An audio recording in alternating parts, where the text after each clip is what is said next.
deixa ser do jeito que eu sei que é bom pra mim. Não ligo se acha bom ou ruim. Sigo minhas regras, gosto ou não, só importa se vier do coração. E olha lá, tem gente que acha que tá acima da razão, igual quando eu ligo o rádio e a televisão e não vejo nada interessante, só a mesma baboseira chata de antes. Deixa eu falar, eu sei o que é bom pra mim e nada vai mudar o que eu sou. É como penso.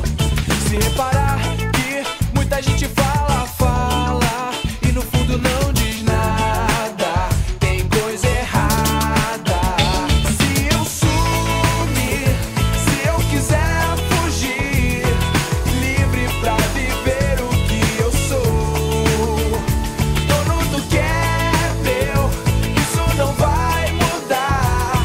Se isso é ser rebelde, então é o que sou.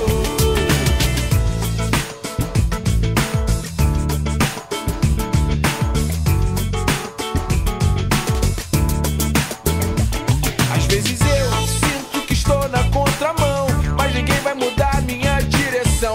Não me julgue porque penso diferente, a vida me mostrou que devo olhar pra frente. Tem gente que acha que pode me manipular, falando bonito, se achando par. Mais uma vez, nada interessante, só a mesma baboseira chata de antes. Deixa eu falar,